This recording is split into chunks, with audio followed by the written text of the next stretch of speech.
So this summer, we've been in a message series that's looking at all the reasons that might get in the way or prevent us from embracing and believing in Jesus. And today we are wrapping up that series called Barriers to Belief with the topic of miracles. What are they? Do they happen? And if they happen, why?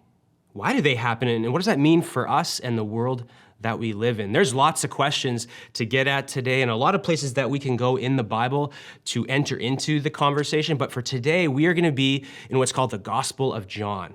It's one of the biographies of Jesus. You'll find it in the New Testament, the part of the Bible about Jesus. So if you have a Bible, grab it and turn to John chapter 2. We're going to pick up the story and dive right in, starting in verse 1 of John chapter 2. Here we go. On the third day, there was a wedding at Cana in Galilee, and the mother of Jesus was there.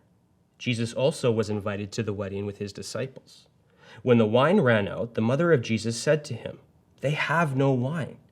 And Jesus said to her, "Woman, what does this have to do with me? My hour has not yet come."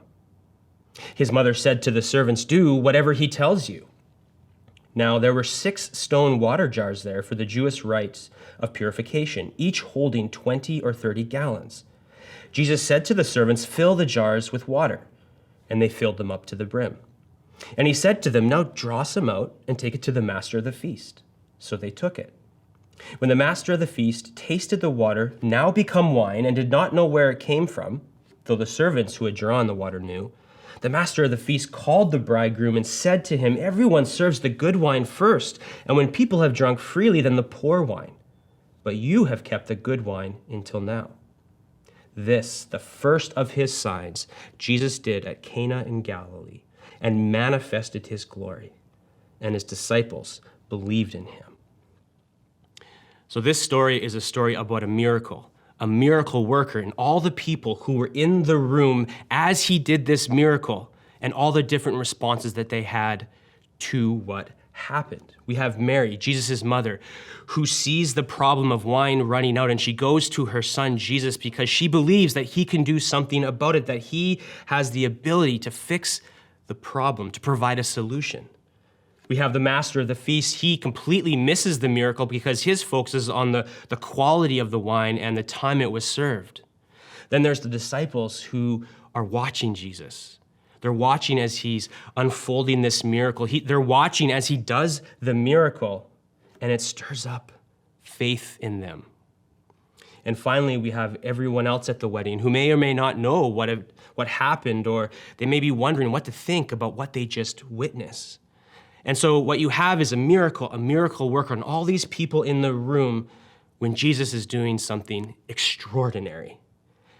And you know what? I feel like we're in the same boat in this digital room together today, because just like the people in the wedding at this time in Galilee, in Cana, in this village, we're going to have different perspectives and beliefs and opinions about what we just read, about what happened on a day in history at a wedding when Jesus turned water into wine. And honestly, when we're talking about the miraculous, it comes with the territory. This is going to be normal because we're talking about the extraordinary. Miracles, by definition, are something extraordinary. They are supernatural acts by a personal and a powerful God within the natural world. And so it's not always easy to get our minds around the supernatural miracles and when we come up against them. Which is why we included miracles in this Barrier to Belief series, because at its core, Christianity is miraculous. From front to back and everything in between in the story of God, miracles play a part. In fact, Christianity itself is a faith system that is founded upon a miracle, a one-of-a-kind, never-before-seen historical event that changed absolutely everything: the resurrection.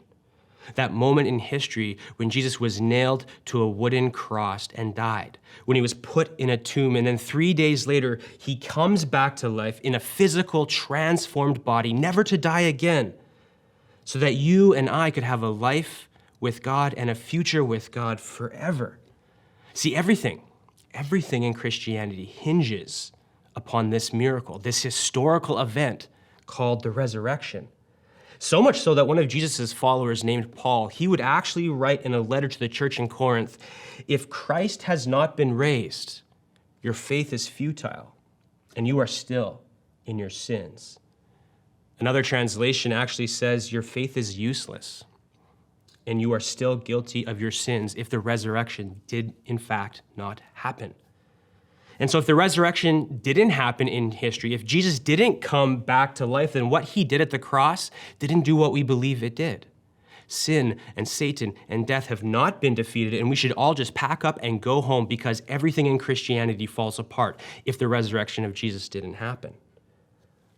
But if he did come back to life, and if Jesus is alive, well, then that changes absolutely everything, including how we think about miracles, and how we read the story of God, and how we live in the world, and how we view and think about how it works. And so, friends, to be a Christian requires you to believe in miracles, because at its core, Christianity is miraculous. It's founded upon miraculous, extraordinary events like the resurrection, like the incarnation when God became human. And that creates a problem, doesn't it, for the postmodern mind, because the postmodern mind tends to view the world and how it works through the lens of science, through a naturalistic explanation of how things are. It sees faith as being based on nothing more than hopeful thinking and myth, and tethered to out-of-date books and ancient teachings. But science, it's believed, is to be based on truth and evidence, and is tethered to our forward progress into a better future. See, if you come at this conversation with that perspective, with a scientific, naturalistic worldview, then something like miracles can't happen, because your worldview, the way you view the world, doesn't include the possibility of the supernatural, and the conclusions that you draw don't lead you to believe that they actually exist. This is the challenge of miracles. It's that Christianity is a belief system founded on extraordinary historical events where God himself intervenes in the world he created in powerful ways. And yet the ideas of miracles can still be a barrier for a lot of us, even those of us who follow Jesus. So here's the question: how do you enter into that space? How do you engage and even begin a conversation like this when you have those two opposing viewpoints, this barrier to belief? Well, let's go back to the story about a wedding and what happened there. Because there we have an entry point into our conversation that can open up the door to this reality of miracles and a God who does them. So John chapter 2 opens with Jesus, his mothers, and the disciples at a wedding. Everything's normal. The wedding is ordinary. Everything that you'd expect to be happening is happening until the wine runs out. And that's where things start to get interesting. Look again at John chapter 2, verse 3. It says, when the wine ran out, the mother of Jesus said to Jesus, they have no wine. And Jesus said to her, woman, what does this have to do with me? My hour has not come. Now, we have to press pause, because to understand this reaction is to understand the culture that this story takes place in. Because in this culture, weddings were major events. They were important events. The whole village would attend them. They'd last for an entire week. And all the weight of the hospitality, the food, the drink, the music, everything fell on the shoulders of a bride and a groom. They were responsible for everything. And so hospitality in this culture is seen as a sacred duty. And so the fact that they run out of wine is not just an inconvenience that's going to be a little bit of a letdown. It's actually a social disaster. This is going to bring shame and disgrace upon this couple, their family. It's going to actually be seen as bad luck for this couple and their marriage. So it's not just going to have a little impact. This is actually a really big deal for this couple and this family in this moment. Running out of wine wouldn't just ruin this wedding, it would actually ruin the couple's reputation. And so it's a big deal, this moment, that wine has run out. And Jesus' mom, she knows this. And so she goes to Jesus because she believes he can do something about it. And Jesus' response, well, it's kind of rude. Seems kind of cold and dismissive, but culturally it's not. See, when he looks at his mom and says, woman, it's a term of respect. It's a term of endearment. It's not derogatory. It's not demeaning. And he's essentially asking her, Mom, why should I get involved in this? I came for a reason, and that time for that reason to be filled is not yet here. And so he's simply asking her why he should get involved. And Mary, well, it doesn't really matter what Jesus' response is anyway. If you notice, she just ignores Jesus, kind of brushes him off and goes to the servants and says, do whatever he tells you. She just ignores Jesus, and so it doesn't really matter at the end of the day because she says, do whatever he tells you. And that sets the stage for Jesus to do the miraculous. He tells the servants to take these 6 stone jars and fill them with water all the way up to the brim. And then he says, draw out the water. But when they draw out that water, it's not water anymore. It's wine. Somehow, some way, Jesus takes this water, transforms it into wine. And it's not just a little wine. Jesus actually produces an abundance of wine, over 120 gallons of wine. I looked it up. That's over 600 bottles of wine that Jesus produces miraculously in this moment. And so this wedding is now not going to run out of wine anytime soon. They're set for the rest of the week. And this wine, well, it's the good stuff too. Jesus doesn't produce half-hearted wine. He actually produces high quality, superior quality kind of wine. Wine that makes the last wine they were drinking pale in comparison. That's how good it is. It's so good it shocks the master of the feast that he's even serving it before he's supposed to. And so at this wedding and in this moment, the ordinary becomes extraordinary in the hands of Jesus. And in that room, there must have been all kinds of reactions and responses to what Jesus did. And there's probably all kinds of reactions and responses going on inside of you as you read this, because John, he doesn't tell us how Jesus did it. He just says that he did it. He just tells us that Jesus does this miraculous thing and that the people are there, and it leaves us with all kinds of questions and all kinds of doubts and wondering, is it even possible for something like this to happen? And for those of us who like answers, this can be painful. Like, just tell me how you did it, Jesus. Just show me, lay it out for me, explain it. But he doesn't. All it says is that he did it. And again, this confronts us with the challenge of miracles on both a personal and on a philosophical level. Because we want answers. We want things explained. We want things to be tucked into a neat and tidy little box. We want to understand how, but we're not given the how. We're just given that it actually happened.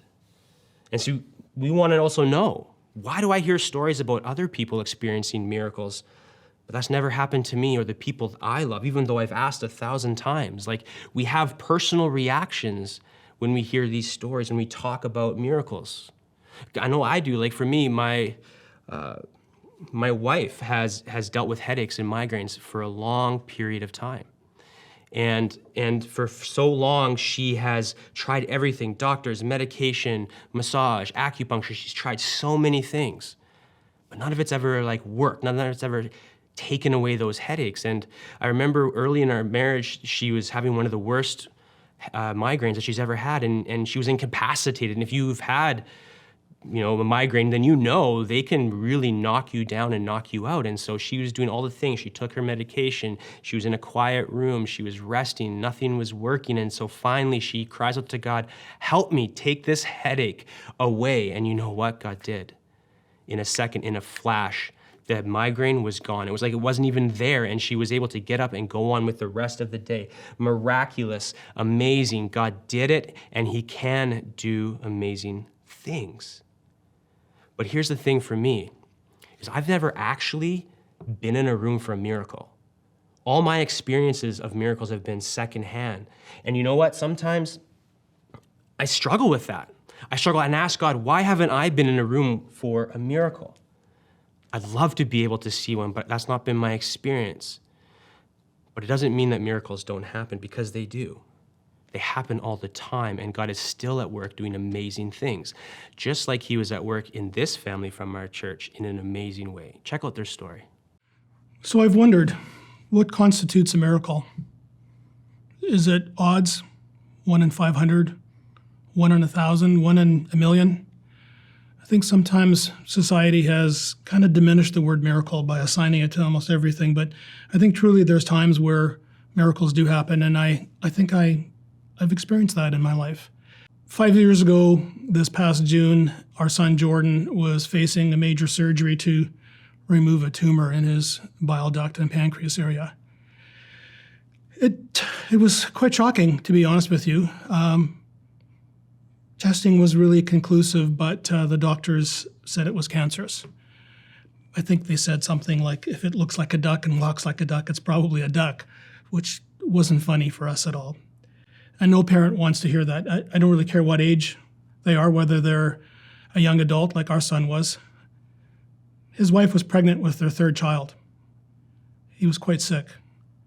And regardless of the outcome, we knew that it was going to be a tough road, and it was.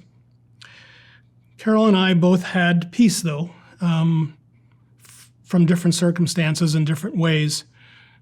We both came to a deep trust in God. There was a song by Lauren Daigle that played over and over and over again, and I will trust in you. And really, that I held on to that. I held on to that every day, because we really didn't know throughout the journey of testing and retesting and then even having the surgery what the outcome would be. So he had the surgery. It was difficult. It was 5 or 6 hours long, and when he came out, we still didn't know the answer. I think it was 2 days later, all the results of the biopsies came through, and they were negative. He didn't have cancer. It was just such a relief. And yet for us, for Carol and I particularly, we went, oh, yeah, that's good. We didn't really expect it to be a miracle like it was. I think we just trusted the whole time that whatever happened, God was in it, and he had his hand in it. Post-op, I was with my son when we visited the surgeon, and the doctor was very experienced. In fact, he was, I think, somewhat of a pioneer in this particular surgery. And he said, I've performed over 1,000 of these, and maybe only 2 or 3 have been benign. I don't know what to say. And I think I said to him, I believe in miracles. And he just kind of nodded. I think science has trouble with miracles when they defy expectations, and maybe he just slotted that in the 3 or 4 now in the 1,000 that weren't cancerous.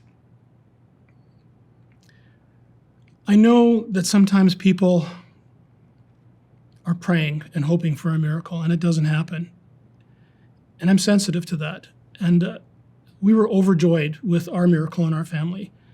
And I think we were a bit maybe subdued, telling it to people in the way that we know that not everybody gets the miracle they hope for or they want. Miracles, yeah, they're real. They do exist. They happen. They don't always happen when you want them or how you want them to happen, but they do happen, and it is very real to us, and I'm very grateful. So what an amazing story about Blaine and his family.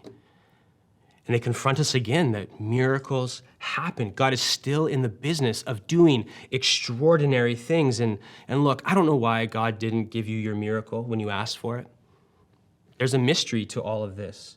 But what I do know is that the miracle worker is still active today. He's still doing the same kind of things he did at this wedding in Cana. And you might have personal reasons for why you disagree with that, or why you doubt that, or why you're skeptical about it. And you may have philosophical reasons to doubt it and have questions about it as well. But again, it doesn't mean they don't happen, and that they can't happen, and that some of the barriers that we've set up that get in the way of us believing in miracles have to get in the way of you being open to the possibility of them. See, let's bring, for example, one piece into this conversation, like science. So for a lot of people, their starting point in this conversation is that there is no God and there's no spiritual reality beyond this world. That this world is all there is, that there's no designer and there's no doors open to an outside reality outside of the material, physical world that we inhabit. And that the only thing we can trust is what we can test and explain through science. And again, if that's your starting point, then you won't see a miracle in this story. You won't believe in the possibility of miracles because how you view the world actually excludes the possibility of them. But then again, Christianity comes along and it says there is a God who created the world and he's active in it in powerful ways, and that he will at times pierce his creation to do amazing and unexplainable things called miracles. And for a lot of people, there's no way these two views can fit together. There's no way that this can be true and this can be true. They can't coexist. It's either one or the other. But here's the question that I have. What if they don't have to be enemies? What if science and faith aren't enemies? What if science wasn't the enemy of God's existence or of the miraculous? See, the popular view of that, of science and faith is that they are enemies. But in fact, did you know that modern science took the shape it did largely because scientists who believed in God and that the world he created was one that was created with form and order and design, that world could be studied and investigated and understood. And to push it even further, these Christian scientists actually looked into the Bible and they saw God actually encouraging scientific study of the natural world. They looked at the first book of the Bible called Genesis, where God says, "Be fruitful and multiply and fill the earth and subdue it, and have dominion over the fish of the sea and over the birds of the heavens and over every living thing that moves on the water." They saw this as God saying, "Go, explore, investigate the world that I created. Go and study creation to make sense of how it works and to understand the world you live in." And as they went and they did that, you know what? They started to find reasons to believe that God existed, logical and reasonable reasons to believe that God existed. This world actually points us to something beyond it. And in this, amazingly, science is catching up to what the Bible has been saying all along, because in a book of the Bible called Romans, a guy named Paul, writing about life in God's world, wrote these words in Romans chapter 1. He said, he's talking about God, "For his invisible attributes, namely his eternal power and divine nature, have been clearly perceived ever since the creation of the world in the things that have been made. So they are without excuse. For although they knew God, they did not honor him as God or give thanks to him, but they became futile in their thinking, and their foolish hearts were darkened." And so what Paul is saying is that we can look into nature and we can learn about God. We can look at the mountains, the stars, the solar system. We can study the seasons and the trees, and we can see something of God and his existence, because what he has created is him shouting out to us, "I'm here." See, God is speaking to us through the natural world, and scientists are starting to see that and believe that. Like cosmologist, which is about the origins of things, Andy Sanders says, "It is my science that drove me to the conclusion that the world is much more complicated than can be explained by science." And so in other words, science can't ultimately disprove the existence of God, but it can help us get on the road to believe in the existence of God. And so what if science and faith aren't in fact enemies? What if science can actually point us to God and be a guide to God instead of away from him? See, science is good and it's beautiful and it helps us understand the world we live in, and it can help point us to something beyond this world. And if science can do that, then the door is open for all of us to begin to investigate the reality of Jesus and in the miracles that Jesus does. Which is where John leads us in this story, because yes, this is a story about a wedding and what happened here, but ultimately it's a story that has something to say about Jesus and what he is doing in the world. And we see that as John leads us to that at the very end of this story in verse 11. He gives us insight onto that when he says this: "This is the first of his signs Jesus did at Cana in Galilee and manifested his glory, and his disciples believed in him." Now, the key word there is that word signs. It's the word that John uses for miracles throughout his gospel. And the key thing to know is that signs are purposeful. They happen for a reason. It's not just that the miracle happens for the sake of a miracle happening. There's something greater that it's pointing beyond to. And that's what John is ultimately telling us about this miracle that happened when Jesus turned water to wine. He's telling us that miracles are a message pointing us to something greater. Miracles are never just an end in and of themselves. They happen to reveal something. They're not just acts of great power, but show us something about Jesus and what he is doing in the world. And so when Jesus turns water into wine, the message is this: the King is here and he has brought his kingdom.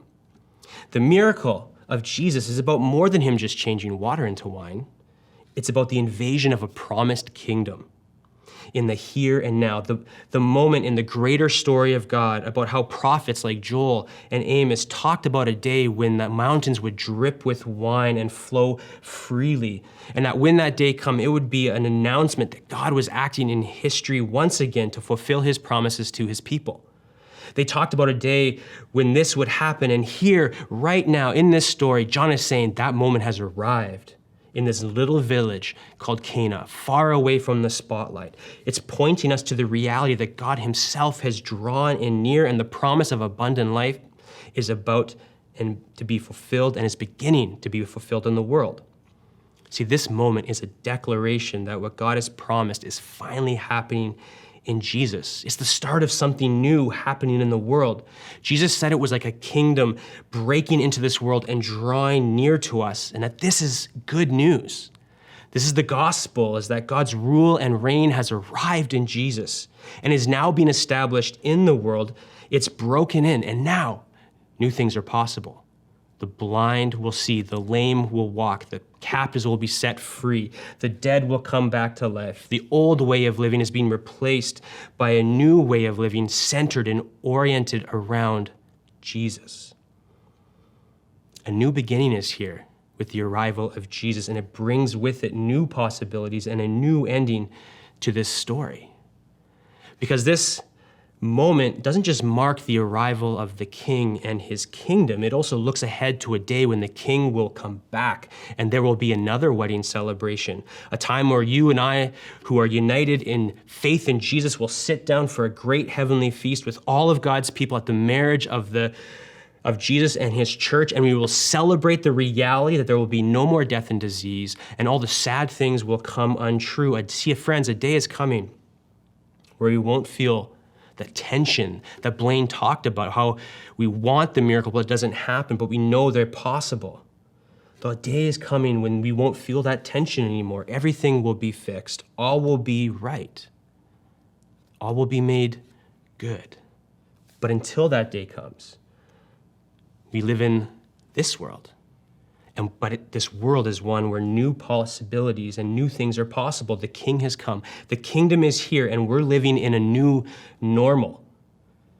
And we're invited to respond to that reality, which is where John wraps up this story with the disciples believing in Jesus. See, what they saw and experienced at this wedding led them to respond. It says that they put their faith in Jesus. Their affections for Jesus were stirred up. Their faith rose, and they believed in him. And that's why John includes miracle stories like this one and all the way throughout his gospel.